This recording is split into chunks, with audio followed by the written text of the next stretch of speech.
Have you ever looked at your life and thought, I should be further along by now? Maybe you thought you'd have a different career, more money, a relationship, a home, more confidence. Maybe you thought you'd have it all figured out by now. And maybe you've looked at the years behind you and wondered, did I wait too long? I've asked myself a version of that question. And today, I want to challenge it. Welcome to Out of Freeze. I'm Christopher Allcorn, and today we're talking about something I think a lot of us desperately need to hear. It is not too late to start over again.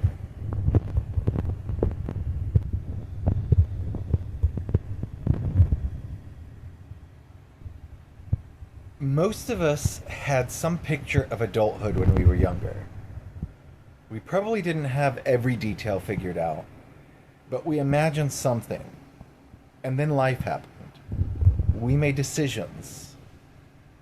We made choices. Other people made choices that affected us. Doors opened, doors closed. We succeeded. We failed.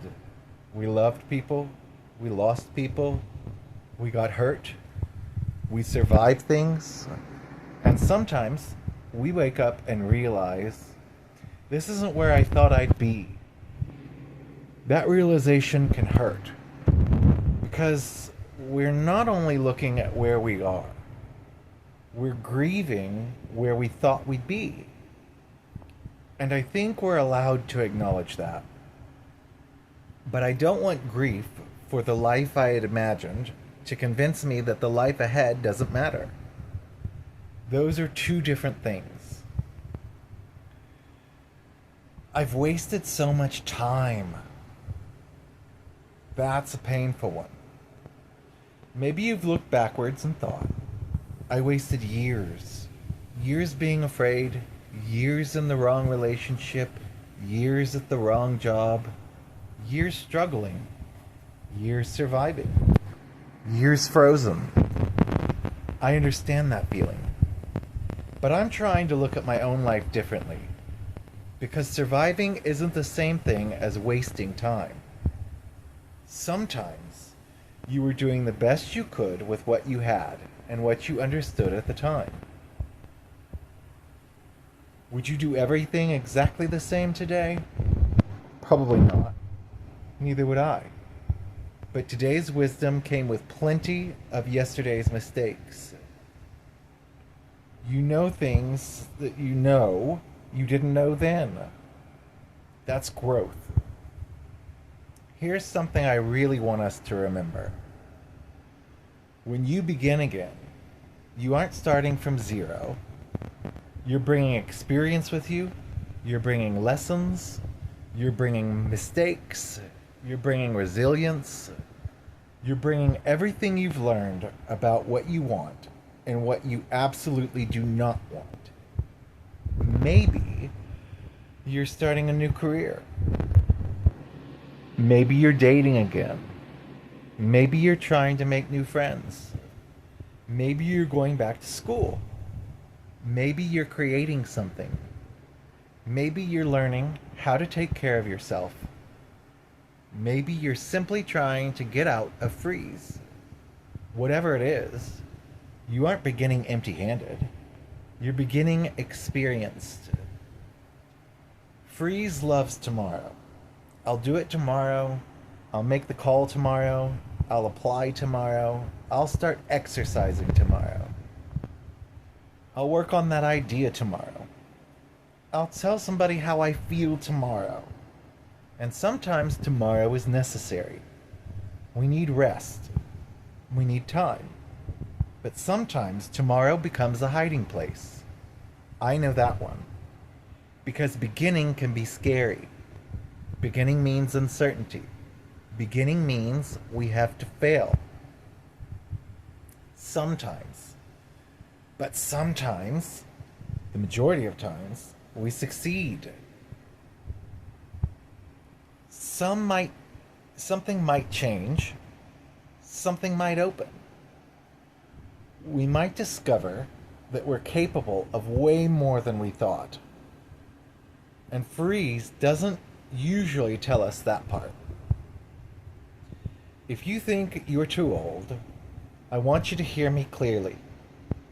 If you think you've made too many mistakes, I want you to hear me clearly. If you've lost years to trauma, anxiety, depression, grief, caregiving, addiction, survival, fear, or simply not knowing what you wanted, I want you to hear me clearly. Your past can explain where you've been without deciding where you're going. You don't need somebody else's permission to begin life again. And you don't need a perfect plan. You need first movement. Maybe today you make the phone call. Maybe you fill out the application. Maybe you write the first paragraph. Maybe you walk around the block. Maybe you clean one corner. Maybe you introduce yourself. Maybe you finally say, I want something different. Guess what? That counts.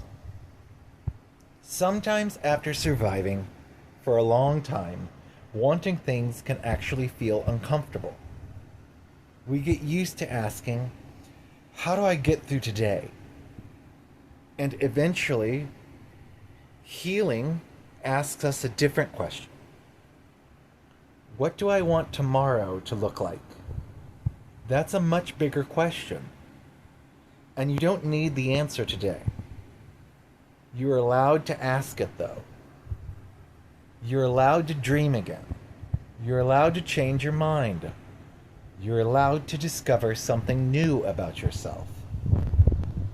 You're allowed to want love, connection, success, peace, adventure, purpose, joy, whatever a meaningful life looks like to you. Surviving kept you here, but survival doesn't have to be the ceiling of your life. So I want to give you something to do after this episode. Not 10 things, not a 30-day challenge. One thing. Ask yourself, if I believed it wasn't too late for me, what would I do next? Don't ask, what would you accomplish this year? Ask, what would you do next? Then make the answer small. Really small. Something you could actually do. Because then, when you've been frozen, giant plans can become another reason not to move. You don't need a giant movement. You just need movement. That's all we need. Maybe you're not where you thought you'd be. I'm not sure any of us are. But you're here. And as long as you're here, there's still another decision available. Another conversation, another idea, another relationship, another opportunity, another vision of yourself you haven't met yet. You cannot rewrite yesterday, but yesterday doesn't have to write every page that comes next. You still get a pen. And maybe today you write one sentence. You're not too late. You're not finished. And you don't have to change everything today. Just move. One decision, one action, one tiny movement. Because the opposite of freeze is flow. Tiny movements, big change. I'll see you next time, friends. Thanks for listening.